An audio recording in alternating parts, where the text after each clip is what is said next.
My name is Carol Boss. This is Freeform, and there's a concert happening both tonight and tomorrow evening featuring Scott Mulvahill, and I hadn't heard too much of his music until I went online, and both of them, by the way, are being presented by AMP Concerts. And tonight, this concert I will give more details in a little bit, it is at the Cooperage, and tomorrow night in Santa Fe at Gig. And it's really wonderful that they're sharing an artist, and people from both towns are going to get to hear Scott.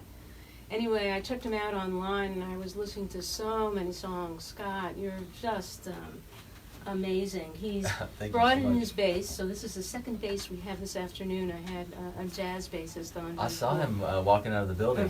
Saying, what is this? Who's this bass? And hardly ever do we have a bass in here, upright bass. You get 2 for 1. And it's really cool, 2 in 1 afternoon. And he played for so many years with Ricky Skaggs' band. Mm-hmm. That was really a big break for you, wasn't it? It really was. Do I have the right mic up here? Here we go. Go ahead. How's that? Can you Yeah, hear me? that's much better. Yeah. It was absolutely life changing, actually, because I had moved to Nashville, Tennessee, where I still live, and you know, I was playing gigs here and there with different bands, or doing some touring with some great artists, but nothing super consistent. And to get to you know, have a job in music, but also a job that with somebody who is so has so much history in American music, and he's one of the torchbearers of bluegrass music. I get to learn so much from him over the 5 years I was in his band. When did those 5 years come to an end? Actually at the end of 2017. So it was like 2012 to 2017 I was with him. I don't turn on the TV that much, but I don't know if it was a month or two ago, I turned on, there's this big Ricky Skaggs thing. It looked like there were 10 million people in the audience going wild. You know what? I bet that was the CMA Awards. He had a performance as on the CMAs, and they really paid a tribute to his whole career and his whole... Yeah, that might have been it, but it was really quite phenomenal. No, I think it must have been, and what I loved about that was he was playing different formats, because his roots are in bluegrass, and he also had a tremendous country career, and so he was running between stages. They had a couple different stages, so he'd play a bluegrass tune, then he'd run to the other stage and play a country song with this other band. And so, like, watching him, I love him so much. It looked like he was like a cartoon character running between the different stages. It was awesome. You started as a guitar player, is that right? Well, bass guitar. Bass guitar. Yeah. So what drew you to the upright? It was some combination of just kind of getting. It was like kind of a natural progression, because I was getting more and more into the bass guitar and my heroes on that instrument, and I had a great teacher in the Houston area where I grew up, and he just encouraged me, saying, basically, if you want to go, say, study this in school or have a career in this, you should learn the upright too, because it's a skill set you're going to need, and that's, I didn't know how much I would really love it and find my voice on the upright. It was kind of started as like, you know, okay, I should probably try that as well, but then it's really become what I do most. Yeah, to go from a high-energy band like Ricky Skaggs, and to, maybe it wasn't direct, but to come to the bass and your voice. It's not that you don't sing with other people, because I saw some wonderful twosomes online. Yeah. I saw some really great videos, but it seems to me to be a really intimate relationship. Well, that's the core of my music, is that relationship between me and the bass, and I treat it, even though obviously I'm doing it all, it's like I treat it like 2 voices, or even 3 to 4 voices, because what I do on the instrument is generally includes like a bass line and some kind of counterpoint line, and so there might be 2 musical voices on the bass, and then sometimes I'll add in a percussive element, and so it really is this conversation between what I'm doing on the instrument and my voice. And I think especially on the solo songs, I try to give the illusion of a full ensemble with just myself. You know, Yeah, it's really wonderful. Why don't you play a song for us so people Yeah, can see what yeah, we're yeah, talking yeah. about here? This is the first song on my album. This is called Begin Againers. Oh yeah, let's just say that you're on tour right now for your brand new album. Yes. Himalaya. Himalayas is the album, yeah. Himalayas. And we can play that song later in the show, I guess. But this is actually the tune that opens up the record, and I always love playing this one, Begin Againers.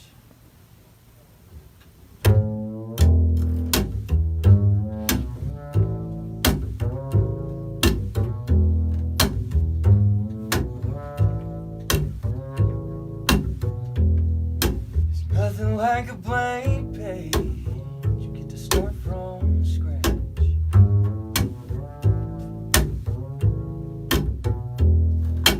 It could be anything, man. There's no catch.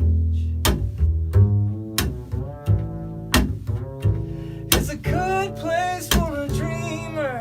A good place for a dreamer to dream away.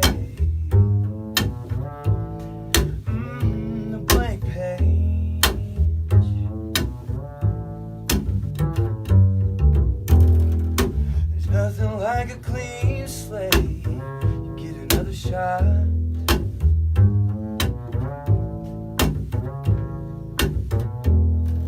To do things like you meant to the first time you picked up the chalk. It's a good day for a sinner. A good day for a sinner. So I wait.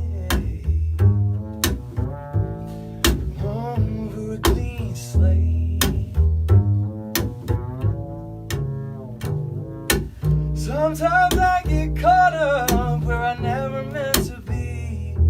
It's the curse of being free, the curse of being free. But baby, it's a good day for the travelers and the sinners, all the would-be winners, the everyday begin againers.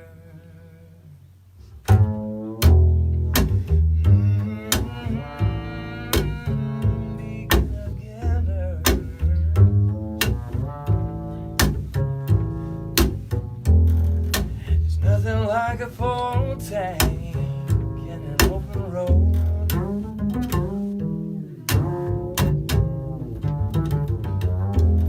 Cause every destination is between somewhere and somewhere else in this great nation, and it's yours. It's a good thing for a traveler, a good thing for a traveler, like cash in the bank. Tank. Sometimes I get caught up where I never meant to be.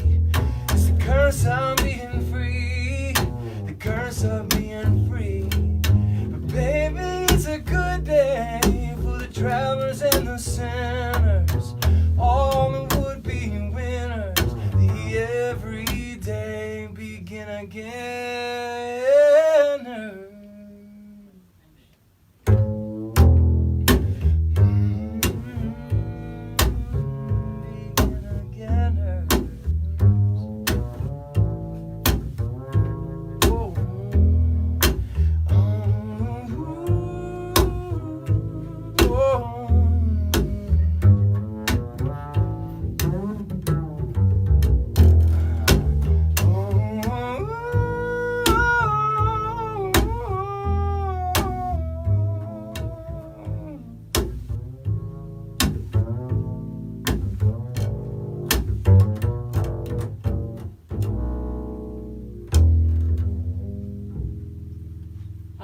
Scott Mulvahill playing a tune from his new album Himalaya. I know you must like collaborating because you collaborate with lots of artists, but yeah. And I bet you don't feel lonely when you're up there on the stage with. Well, what I find is some songs just lend themselves to a solo thing. Some lend themselves to a whole band and production, and it's one thing. I think that's something that I enjoy actually about arranging tunes and and even coming up with an album. It's like I'm not only gonna give you one of those flavors because it's a texture thing. Like you want some dynamics in the texture, and that's gonna you change it to keep it interesting for the listener and for myself, and yeah. So, but no, I mean, that's the whole game for me. Is like not feeling lonely with just this instrument, and yeah. Hopefully the audience doesn't feel lonely. You've had some great things happening. I was so excited to hear you were on the Tiny Desk concert. By the way, welcome to our Medium Desk concert. Your desk is larger than the Tiny Desk. Yeah, that's this for is sure. a large desk concert. Yeah, that was tremendous. I had met Bob Boylan from NPR a few years ago, and through the Tiny Desk contest, which is something they do every year, people submit videos. And, so did you submit? So I submitted, and I never was selected through the contest, but they just liked what I did enough. They invited me to play a live thing in Nashville. They'll tour that little, or I guess it's hard to even describe, I guess, but they do a tour featuring the winner of the Tiny Desk contest and some local people in each city.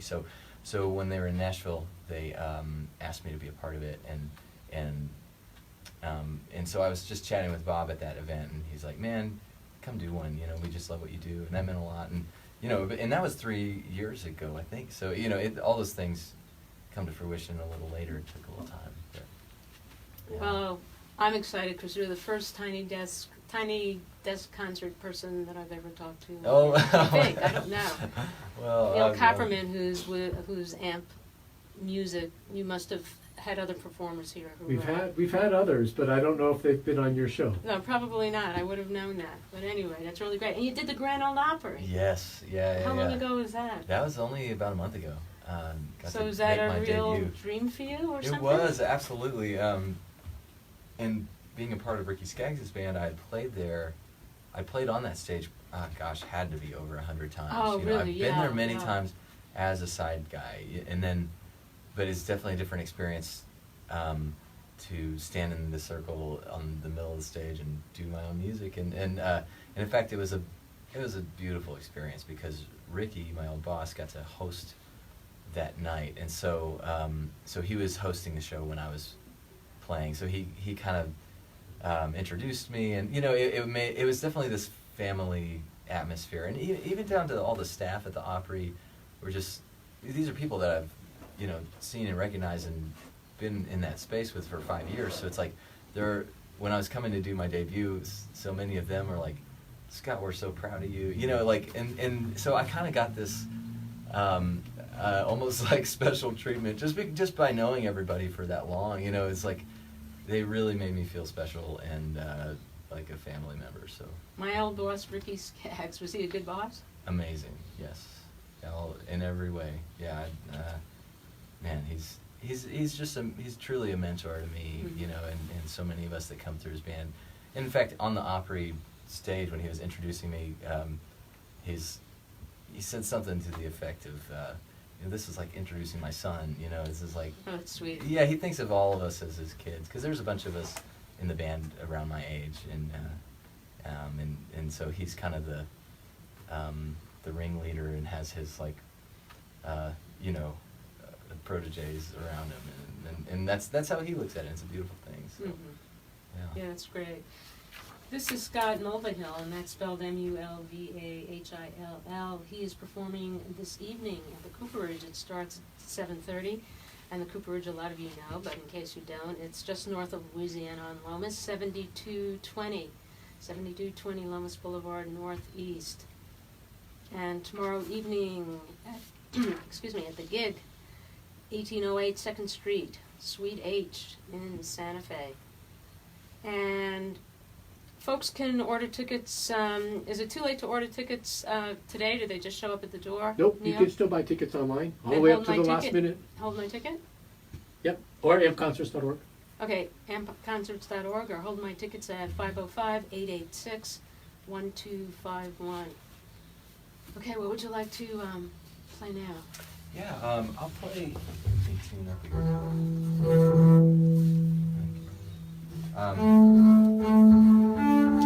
We were talking about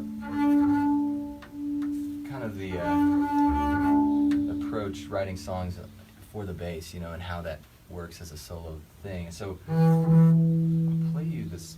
It's actually the first song that I ever wrote on this instrument, because I was like we said earlier, I was a bass guitar player, and then I got into upright, but I also got into singing and songwriting separately, really, and then I didn't put the two together until really just a few years ago, maybe about 4 years ago, was when I very first started doing that. And so this song actually was kind of my first attempt, and it was the seed of this album.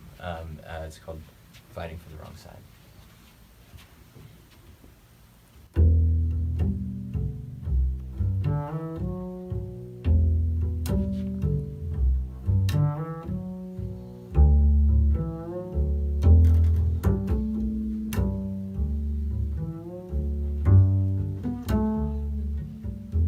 I've been naive and foolish.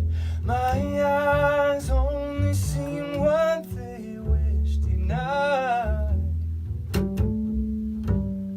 The crimes in front of me.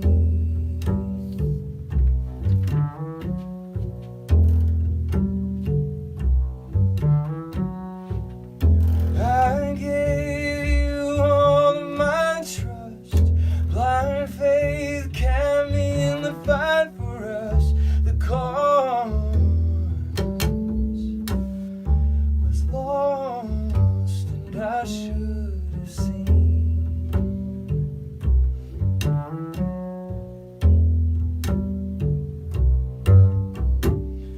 Baby, I've been wrong before. The battles we fought, I thought it was a holy war. Smoke rolls back, I lift my eyes. All this time I was fighting for the wrong side.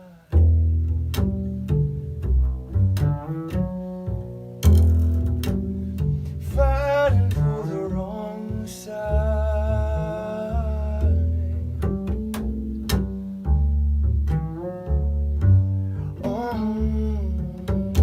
I marched like a toy soldier, obeyed every last order to keep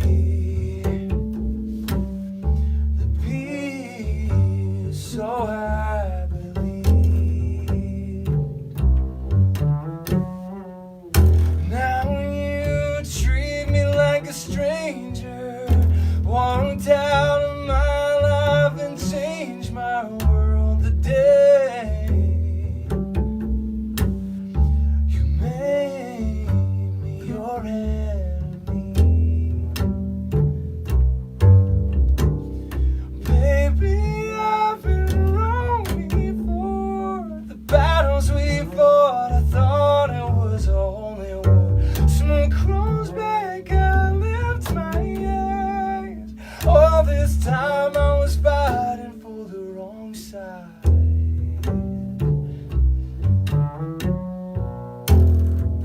Oh, fighting for the wrong side.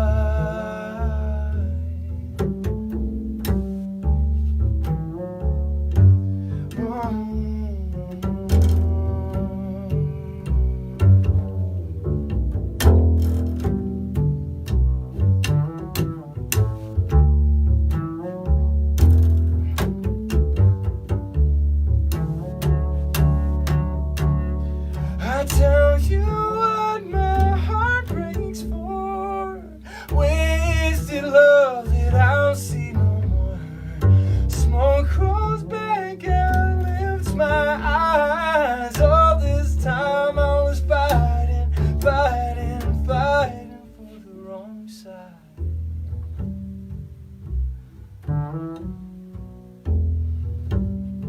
Fighting for the wrong side.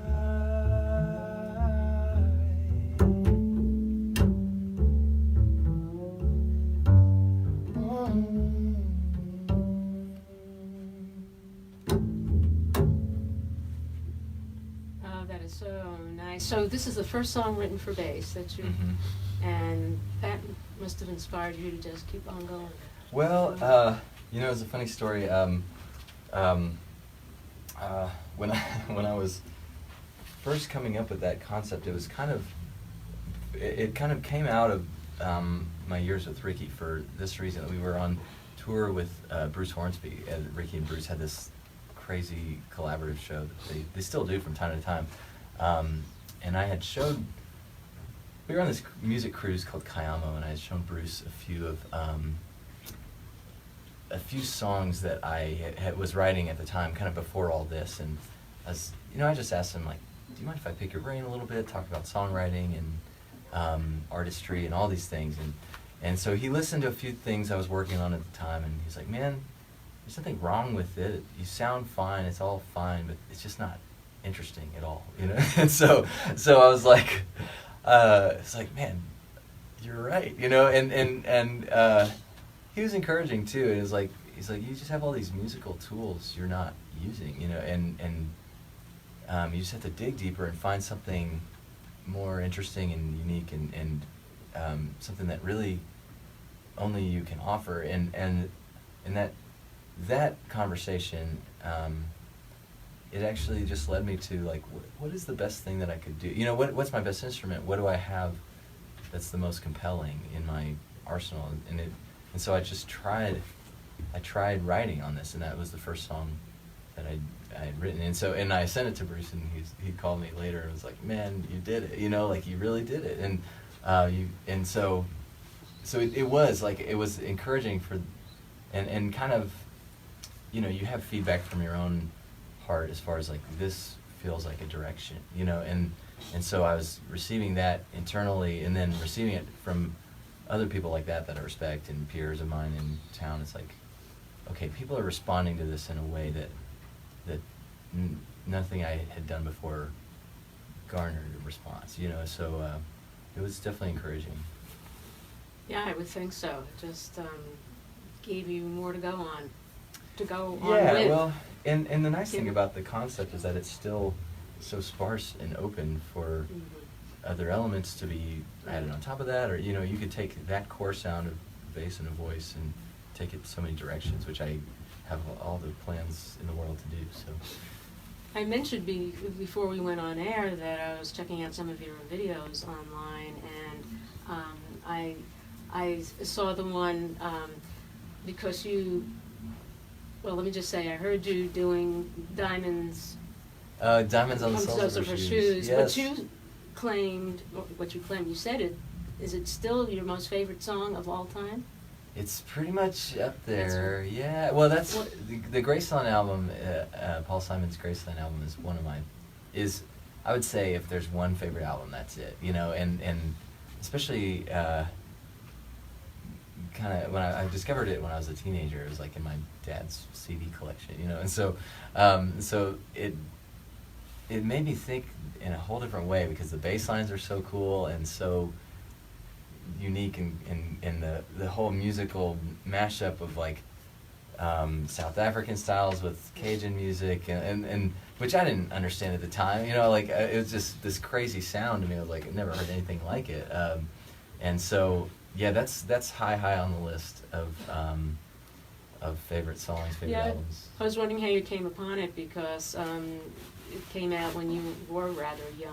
And like you before said, I was born, actually. Yeah. Yeah. That was in your father's collection. Wow. And the woman who sings that on the video with you, Yes. Alana Boudreau, it's a a wonderful collaboration. Oh, she's an amazing artist, and she has her own. Alana Boudreau is her name. Her own several great albums, and I've been honored to be a part of some of those, playing bass on some of her stuff as well. So Himalayas is your first album? It is my first album of this kind of concept. Yeah, so I had released something in, like, 2011 that none of you will ever hear.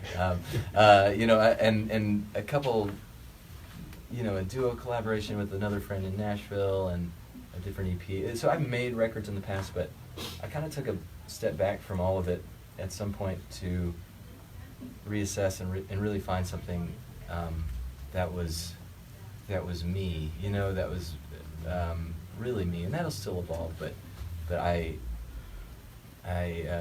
I'm glad I was able to kind of say, you know what, all these things I've done in the past, it's not like I regret any of it, but it's just not, it doesn't land to me. And so what do I really have to offer? And that's what this album represents. In the first step of that, really. So, Mm-hmm. yeah. One other video, you played with Stephen Day, who I wasn't familiar with. Yeah. It was you both of you together were doing James Taylor's "How Sweet Yeah. It Is." Yeah. Oh my God, it was so sweet.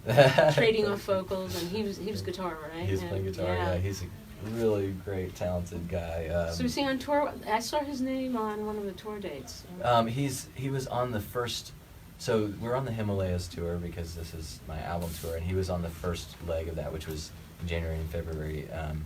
We did about 14 shows together, something like that. So he's a good friend, and he actually just came out with some new music as well. So that's one thing I love about the community in Nashville. There's just so many talented, great people to write with, tour with, work with, and just be friends. You know, so it's yeah, I love Steven, and that was a fun little collaboration. I bet we'll do more in the future. Yeah, it's lovely together. Both of you have such beautiful voices. Well, you know what's crazy is James Taylor actually found that video and oh, really?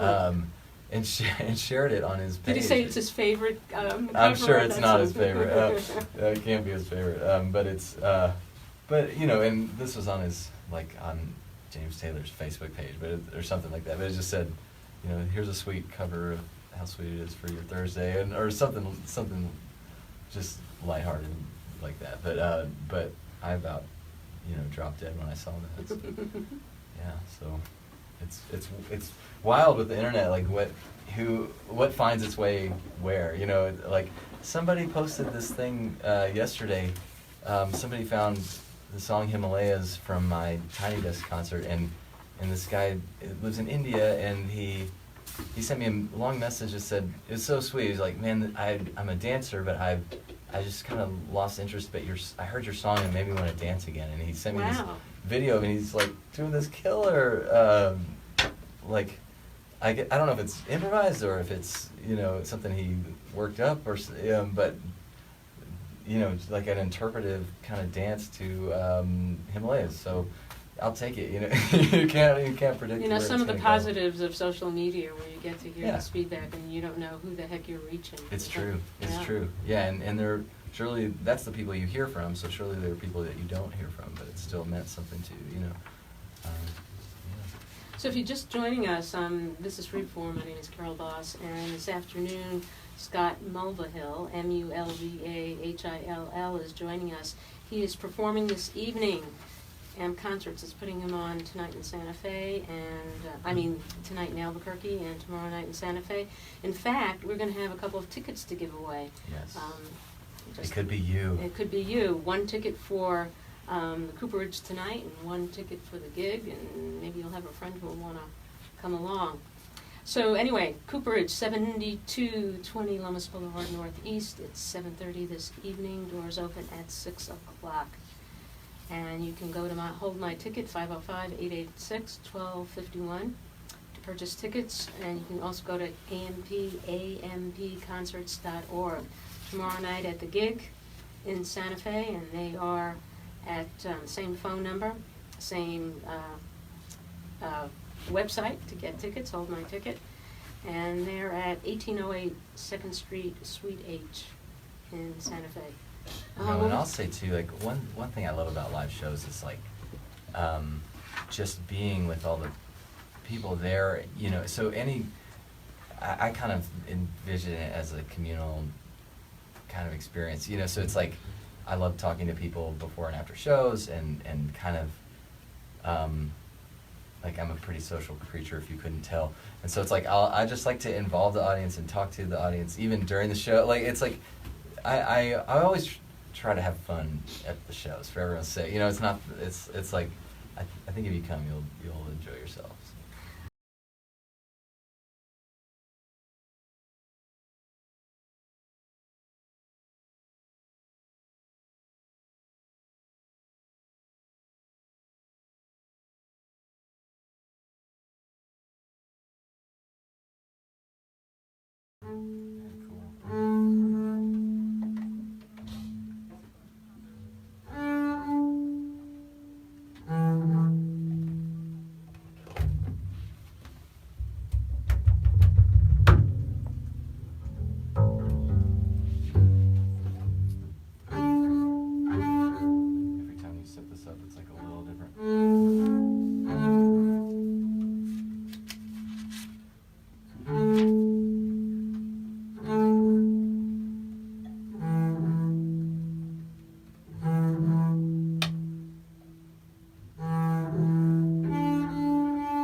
Okay, in the studio with me is Scott Mulvahill, and he's got his upright bass here, playing tonight at Cooperage, and got another song for us. Sure do. What is it? Do you think we'll do one more, two more? What you? Let's see when this one ends. Yeah. I gotta watch the time carefully. Okay. Let me play you the title track then. Himalayas. Himalayas. Yeah. And this one kind of, you know, the whole album has like a theme of facing fears and kind of like finding yourself and becoming more. And so this song kind of summed up a lot of that for me, and I that's why it's the title track. Yeah, I've never actually been to the Himalayas, but someday.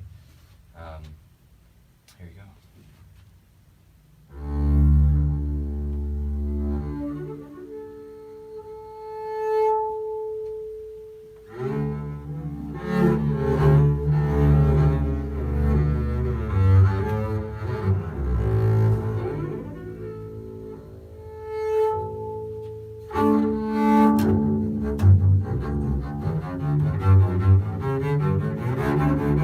you.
Wow, it's a powerful song. Title Thank track you. from the new album, Himalayas.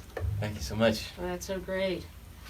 So, are you solo with your bass all on the entire tour? Do you have some? It depends on the folks show, joining? yeah. So, like the last run I did, we did about 10 days in kind of between Virginia, Ohio, Kentucky, and up northeast to Massachusetts and New York, and so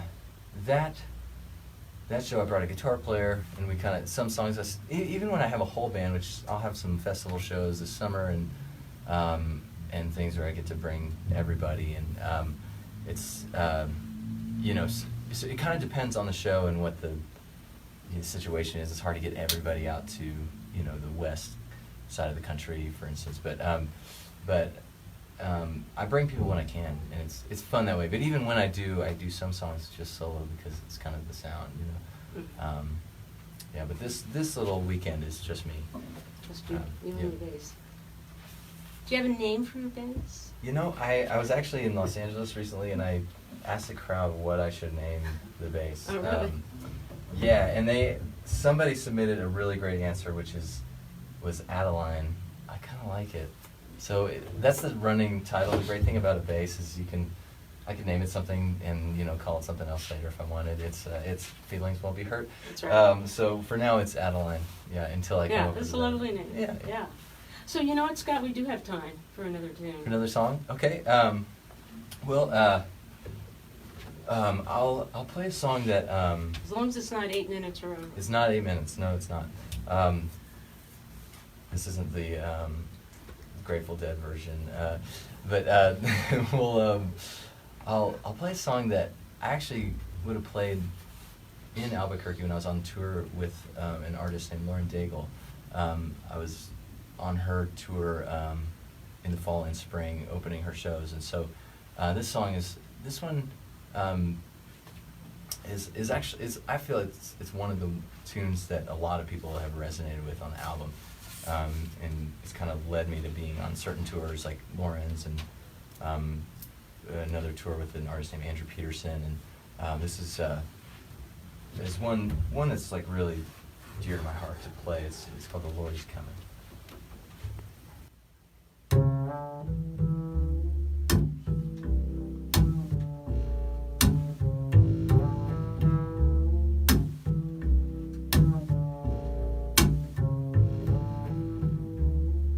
Like Daniel in the den,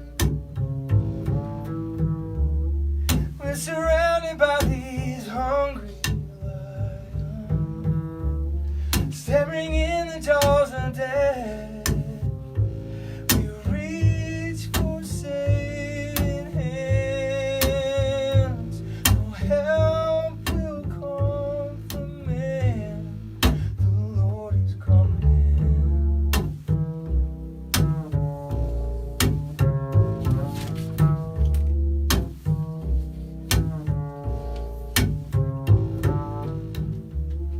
With the Red Sea closing in, there's no safety in their mighty oceans. Can you feel the driving wind? Behold the crashing waves. The sail's on his way. The Lord is coming.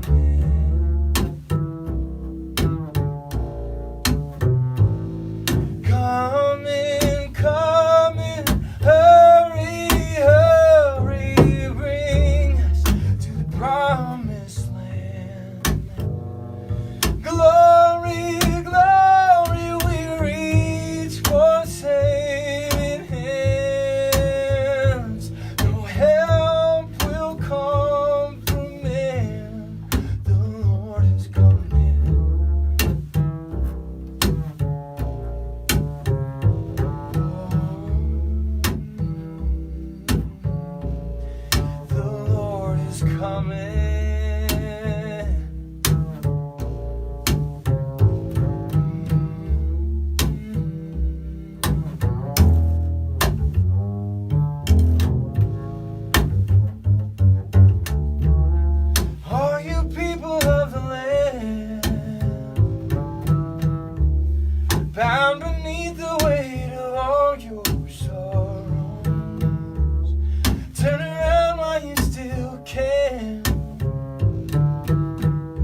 guarantee you'll see tomorrow. The doors are open wide.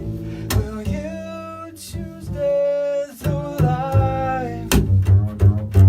Come in, hurry, hurry, bring us to the promised land. Glory, glory, we reach for saving hands. No help will come from man. The Lord is coming.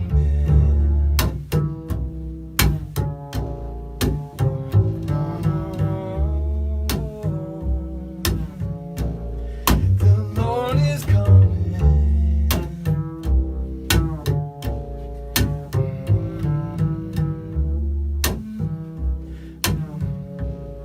The Lord is coming.